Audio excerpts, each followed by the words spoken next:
সংবিধান সংস্কার সম্পর্কিত প্রস্তাবের বিষয়ে বাংলাদেশের মানুষের মতামত বা সম্মতি জানার জন্য একটা আইন করেছি, গণভোট আইন। যে গণভোটটা হবে সেই গণভোটটা কিভাবে গ্রহণ করা হবে এই প্রক্রিয়াটা ডিটেইল আউট করার জন্য আমরা গণভোট অধ্যাদেশ প্রণয়ন করেছি। এই অধ্যাদেশটা আজকে মন্ত্রী পরিষদের সভায় চূড়ান্তভাবে অনুমোদিত হয়েছে। আমরা আশা করছি আজকে বা কালকের মধ্যে এটা গেজেট নোটিফিকেশন হয়ে যাবে। এই আইনটা প্রণয়ন করার ক্ষেত্রে আমরা নির্বাচন কমিশনের, বিশেষ করে নির্বাচন কমিশনের সচিব আছে জনাব আখতার আহমেদ, ওনার অনেক সহযোগিতা পেয়েছি। আমাদের অ্যাটর্নি জেনারেল সাহেব সহযোগিতা করেছেন, আমাদের কয়েকজন উপদেষ্টা সরাসরিভাবে ইনভলভ ছিলেন, আমাদের আইন মন্ত্রণালয় ইনভলভ ছিলেন। আমি আপনাদেরকে এই গণভোট যে অধ্যাদেশ আছে সেখানে গুরুত্বপূর্ণ যে কিছু বিধান আছে সেগুলি আপনাদের বলছি। প্রথম হচ্ছে গণভোটের প্রশ্ন কি, এটা আমরা আগেও ক্লিয়ার করেছি। গণভোটের প্রশ্ন থাকবে একটি মাত্র প্রশ্ন থাকবে। প্রশ্নটা হচ্ছে, আপনি জুলাই জাতীয় সনদ, সংবিধান সংস্কার বাস্তবায়ন আদেশ 2025 এবং জুলাই সনদে লিপিবদ্ধ সংবিধান সংস্কার সম্পর্কিত নিম্নলিখিত প্রস্তাব সমূহের প্রতি আপনার সম্মতি জ্ঞাপন করিতেছেন। তারপর সেখানে হা এবং না দুটা বক্স থাকবে। যারা সম্মতি জানাচ্ছে তারা হাতে ভোট দিবেন, যারা জানাচ্ছে না তারা নাতে ভোট দিবেন। প্রস্তাবগুলো কি, কোন চারটা প্রস্তাবে আমরা ওনাদের সম্মতি চাচ্ছি বা অসম্মতি জানতে চাচ্ছি। একটা হচ্ছে ক, নির্বাচনকালীন তত্ত্বাবধায়ক সরকার, নির্বাচন কমিশন এবং অন্যান্য সাংবিধানিক প্রতিষ্ঠান জুলাই সনদে বর্ণিত প্রক্রিয়ার আলোকে গঠন করা হবে। খ, আগামী জাতীয় সংসদ হবে 2 কক্ষ বিশিষ্ট এবং সংসদ নির্বাচনে দলগুলোর প্রাপ্ত ভোটের অনুপাতে 100 সদস্য বিশিষ্ট একটি উচ্চ কক্ষ গঠিত হবে এবং সংবিধান সংশোধন করতে হলে উচ্চ কক্ষের সংখ্যাগরিষ্ঠ সদস্যের অনুমোদন প্রয়োজন হবে।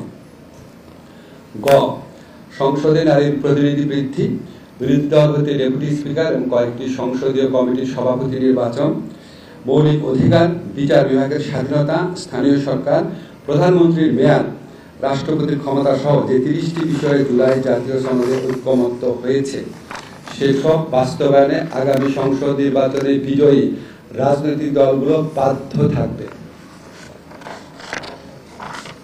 খ, জুলাই জাতীয় সনদে বর্ণিত অপরাপর সংস্কার রাজনৈতিক দলগুলির প্রতিশ্রুতি অনুযায়ী বাস্তবায়ন করা হবে। এখন আপনাদের অনেকের প্রশ্ন থাকতে পারে যে 30টা প্রস্তাব কি। এই 30টা প্রস্তাব যেখানে ঐকমত্য হয়েছে, প্রথমে বলে ঐকমত্য মানে কি। এই 30টা প্রস্তাবে জুলাই সনদ স্বাক্ষরকারী প্রতিটি দল তাদের সম্মতি জানিয়েছে। আবার বলি, জুলাই সনদ স্বাক্ষরকারী প্রতিটি দল তাদের সম্মতি জানিয়েছে এবং একই সাথে সাথে এনসিপি যে আছে, জুলাই গণঅভ্যুত্থানের নেতৃত্ব প্রদানকারী দলদের যে রাজনৈতিক সংগঠন, তারাও সম্মতি জানিয়েছে। জুলাই সনদে তাদের স্বাক্ষর না থাকলেও তারা এই 30টি প্রস্তাবে তাদের সম্মতি জানিয়েছিল। এই জন্য এটাকে আমরা বলছি এই 30টি প্রস্তাবে ঐকমত্য হয়েছে। এই 30টি প্রস্তাব এই গণভোট অধ্যাদেশের অ্যাপেন্ডিক্সে আমরা দিয়ে দিচ্ছি, যাতে আপনাদের এবং বাংলাদেশের প্রতিটা মানুষের জানা থাকে এই 30টি প্রস্তাব কি। গণভোটের ব্যাপারে কিছু গুরুত্বপূর্ণ বিধান এখানে আমাদের গণভোট অধ্যাদেশে রয়েছে। একটা হচ্ছে ত্রয়োদশ জাতীয় সংসদ নির্বাচন, মানে আগামী জাতীয় সংসদ নির্বাচনের জন্য যেসব ভোট কেন্দ্র নির্ধারণ করা হবে সেসব ভোট কেন্দ্রেই গণভোট অনুষ্ঠিত হবে। সংসদ নির্বাচনের জন্য প্রস্তুতকৃত ভোটার তালিকাই হবে গণভোটের ভোটার তালিকা। সংসদ নির্বাচনের ভোট গ্রহণের সময়ই হবে গণভোট গ্রহণের সময়।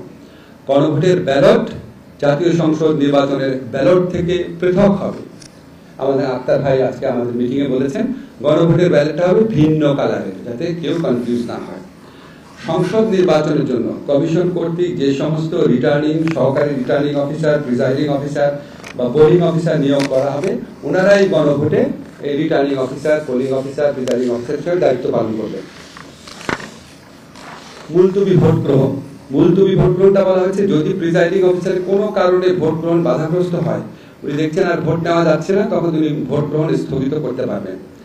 কমিশন, নির্বাচন কমিশন যদি এই মর্মে সন্তুষ্ট হয় যে অন্যান্য ভোট কেন্দ্রের ফলাফল দ্বারা গণভোটের ফলাফল নির্ধারণ করা সম্ভব নয়, শুধুমাত্র তখন কমিশন ওই সমস্ত কেন্দ্রে পুনরায় ভোট গ্রহণের নির্দেশ প্রদান করবে। কমিশন যদি দেখে, ধরেন 1000টা ভোট কেন্দ্র আছে, কমিশন দেখলো 20টা কেন্দ্রে ভোট নেওয়া যায় নাই, কিন্তু 20টা কেন্দ্রের ফলাফল বা ভোট বিবেচনা না করলেও ইতিমধ্যে যে ফলাফল পাওয়া গিয়েছে 920টা কেন্দ্রে 980টা কেন্দ্রে বাকি কেন্দ্রে সেটা দ্বারাই গণভোটের ফলাফল নির্ধারণ করা সম্ভব, তাহলে আর 20টা কেন্দ্রে পুনরায় ভোটের কোনো নির্দেশ দিবে না। 1000টার মধ্যে 980টা কেন্দ্রের ভিত্তিতেই ফলাফল ঘোষণা করবে। নাম্বারগুলো কিন্তু উদাহরণ হিসাবে দিচ্ছি। ভোটদান পদ্ধতি হচ্ছে কমিশন কর্তৃক নির্ধারিত পদ্ধতিতে গণভোট অনুষ্ঠিত হবে। গণভোটের প্রশ্নতে হা না সুযোগ ঘরে কমিশন কর্তৃক সংসদ নির্বাচনের জন্য যে সিলমোহর নির্ধারণ করা হবে সেই একই সিলমোহর দ্বারা ভোট প্রদান করা হবে। ব্যালট বাক্স কি হবে? কমিশন কর্তৃক নির্ধারিত এবং সরবরাহকৃত ব্যালট বাক্স ভোট গ্রহণের জন্য ব্যবহার করতে হবে। গণভোটের ক্ষেত্রে পোস্টাল ব্যালটের আমরা সুযোগও রাখছি। পোস্টাল ব্যালট যেমন জাতীয় সংসদের ক্ষেত্রে ব্যবহার করা যাবে, গণভোটের ক্ষেত্রে করা যাবে। ভোট কেন্দ্রে প্রবেশ, শৃঙ্খলা রক্ষা, নষ্ট বা বাতিল ব্যালট পেপার, এই সমস্ত ব্যাপারে জাতীয় সংসদ নির্বাচনের জন্য যে আইন বিধি রয়েছে সেটাও গণভোটের ক্ষেত্রে প্রযোজ্য হবে। ভোট সমাপ্তির পর অনুসরণযোগ্য পদ্ধতি জাতীয় সংসদ নির্বাচনের মতোই থাকবে। প্রিজাইডিং অফিসার ভোটগুলা গণনা করবেন, হা ভোট না ভোট আলাদা করে রাখবেন রাজনৈতিক দলের প্রার্থীর এজেন্টদের উপস্থিতিতে। তারপর তিনি সেই ফলাফলটা সহকারী রিটার্নিং অফিসারকে পাঠাবেন, তিনি ফল পুনরাকত্রীকরণ করবেন, বিভিন্ন কেন্দ্র থেকে আসে ফলাফল অ্যাড করবেন, যোগ করবেন, যোগ করে এই প্রাপ্ত ফলাফলটা উনি আবার রিটার্নিং অফিসারকে পাঠাবেন। রিটার্নিং অফিসার আবার বিভিন্ন সহকারী রিটার্নিং অফিসার থেকে আসা ফলাফল এটাকে পুনরাকত্রীকরণ করবেন, একসাথে করে মানে যোগ করবেন, করে হা ভোট কতগুলা না ভোট কতটা আছে উনার জেলাতে সেগুলি আবার সব নির্বাচন কমিশনকে পাঠাবেন। নির্বাচন কমিশন আবার সেগুলি একত্র করবেন, করে হা ভোট কতটা পেয়েছে না ভোট কতটা পেয়েছে এটা ঘোষণা করে নির্বাচনের ফলাফল ঘোষণা করবেন। আরেকটা বিধান আছে, সেটা হচ্ছে এই গণভোট অনুষ্ঠান ভালোভাবে সম্পন্ন করার জন্য নির্বাচন কমিশনকে যে কোনো ধরনের প্রয়োজনীয় বিধি, নির্দেশাবলী এবং পরিপত্র প্রণয়ন করার ক্ষমতা প্রদান করা হয়েছে। এটা হচ্ছে আমি আইনের ব্যাপার বললাম। এখন আপনাদের নিশ্চয়ই অনেক আগ্রহ আছে নির্বাচনের প্রস্তুতি কেমন নির্বাচন কমিশন নিচ্ছে। আমরা নির্বাচন কমিশনের সিনিয়র সচিব আছেন জনাব আখতার আহমেদ, ওনার থেকে একটু প্রস্তুতি সম্পর্কে শুনি।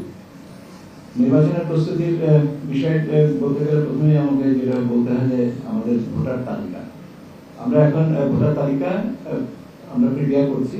আমাদের আপনারা জানেন কেন্দ্র ভিত্তিক ভোটার তালিকা প্রস্তুত করতে হয় এবং আমরা সেই ভোটার তালিকাটা এখন প্রস্তুত করা শুরু করেছি এবং আমার ধারণা যে সব ঠিক মতন চলবে আগামী মাসের 5 তারিখের ভিতরে, ডিসেম্বরের 5 তারিখের ভিতরে আমাদের ভোটার তালিকা কমপ্লিট হয়ে যাবে, ঠিক হয়ে যাবে। তার মানে আমরা 5 তারিখের আগে যে ভোটার তালিকাটা পাবো সেই তালিকা অনুযায়ী আমরা নির্বাচনের এগিয়ে যাব।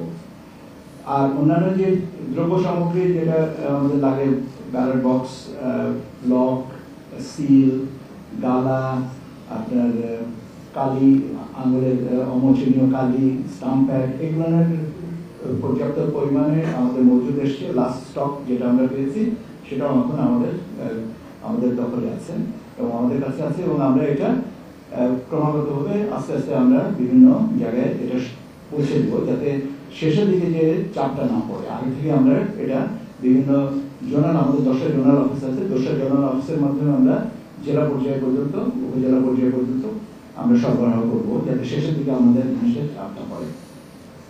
ব্যালট পেপার আপনার প্রিন্টিং এর জন্য আমাদের গভর্নমেন্ট প্রিন্টিং প্রেস এবং সেখানে আমাদের সাথে যোগাযোগ আছে, তাদের কাছে পর্যাপ্ত পরিমাণে কাগজ আছে। স্যার যেটা বলেছেন যে 2 রকমের ব্যালট পেপার, 2 রঙের ব্যালট পেপার হবে। আপনারা জানেন যে প্রথাগতভাবে জাতীয় সংসদ নির্বাচনের ক্ষেত্রে সাদা বেজের উপরে কালো প্রিন্টের ব্যালট পেপার গুলো হয়, আর এক্ষেত্রে আমরা একটা রঙিন কাগজ ব্যবহার করবো গণভোটের জন্য, যে একটা রঙিন কাগজ ব্যবহার করবো। রঙিন কাগজের উপরে যেটা দৃশ্যমান হয়, কালো যদি দৃশ্যমান হয় সেই দৃশ্যমান অনুযায়ী আমরা ব্যালট পেপারটা করবো। এবং এই ব্যালট পেপার এর পাশাপাশি স্যার আরেকটা জিনিস বলেছেন যে প্রবাসী যারা আছেন বা আপনার দেশে যারা সরকারি চাকরিজীবী এবং নির্বাচনী কর্মকাণ্ডে যারা জড়িত থাকেন বা আইনি হেফাজতে যারা আছেন, তারা এবার in country postal ballot vote এর আওতায় তারা ভোট দিতে পারবেন। তাদের রেজিস্ট্রেশনটা, দেশের রেজিস্ট্রেশনটা একটু পরে করবো আমরা, এখন বিদেশের রেজিস্ট্রেশনটা শুরু হয়েছে এবং আমরা আশাবাঞ্জক সাড়া পাচ্ছি। আমরা ক্রমান্বয়ে 8টা ভাগে রিজিয়নে ভাগ করে আমরা আস্তে আস্তে এগিয়ে যাচ্ছি, কেন আমরা খুব অল্প সময়ের ভিতরে এই অ্যাপটা লঞ্চ করেছি এবং সেই কারণে আমাদের ট্রায়াল ফেজে যেহেতু বিভিন্ন সময় দেখা যায় যে বিভিন্ন দেশ প্রবাসী ভোটারদেরকে এই ট্রায়ালের জন্য প্রায় একাধিক বছর কেউ কেউ 5 বছর পর্যন্ত ট্রাই করে তারপরে একটা পর্যায়ে আসছেন, কিন্তু আমরা মাত্র এক মাসের মতন ট্রাই করতে পেরেছি। কাজে আমরা একটু আস্তে আস্তে জিনিসটাকে আগাচ্ছি, এবং আমরা এখন পর্যন্ত যে রিজিয়ন, 3টা রিজিয়নে আমরা এখন কাজ করছি। এখন নর্থ আমেরিকাতে এখন আমাদের নিবন্ধন চলছে এবং আশাবাঞ্জক সাড়া পাওয়া যাচ্ছে। ইনশাআল্লাহ এটা আমরা একটা ভালো রেজাল্ট পাবো বলে আমাদের ধারণা। এবং প্রবাসীদের কাছেও এই আপনার গণভোটের ব্যালট একই ইনভেলপে পাঠানো হবে। একটা হচ্ছে যে পার্লামেন্টারি ইলেকশনের জন্য, জাতীয় সংসদ নির্বাচনের জন্য ব্যালট পেপার, পাশাপাশি সাথে একই ইনভেলপে এটা গোনার সময় জিনিসটা আলাদা করে নেওয়া হবে, এবং সেই কারণে এটা ভিন্ন রঙের ব্যালট পেপার ব্যবহার করা হচ্ছে গণভোটের কারণে, গণভোটের ব্যাপারে। আর আমাদের যে বিভিন্ন পর্যায়ে যে প্রশিক্ষণ যেটা আছে, সেই প্রশিক্ষণ কার্যক্রমগুলো চলছে। আমরা কয়েকদিন আগে উপজেলা নির্বাহী কর্মকর্তাদের প্রশিক্ষণটা কমপ্লিট করেছি। এখন আমরা ক্রমাগতভাবে যারা প্রিজাইডিং অফিসার হবেন, অ্যাসিস্ট্যান্ট প্রিজাইডিং অফিসার হবেন, পোলিং অফিসার হবেন, তাদের জন্য আমরা যে প্রশিক্ষণের ব্যবস্থাটা নেওয়া হচ্ছে, এবং আমরা যত সময় এটা করতে পারবো বলে বিশ্বাস করি। মোটামুটিভাবে প্রয়োজন যে আমাদের প্রস্তুতির জন্য যে সমস্ত প্রয়োজনীয় ব্যাপারগুলো আছে সেগুলো আমরা অন টাইম অ্যান্ড অনলাইন।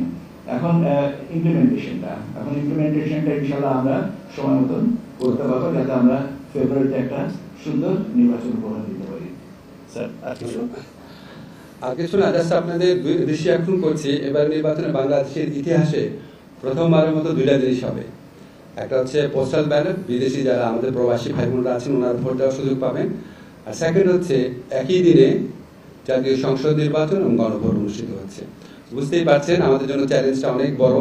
তো আমরা আমাদের বাংলাদেশের মানুষের যে উৎসাহ দেখছি, রাজনৈতিক দলগুলোর যে উৎসাহ দেখছি, আগ্রহ দেখছি, আপনারা সাংবাদিক ভাইরা অত্যন্ত পজিটিভলি বিষয়গুলো কাভারেজ করছেন।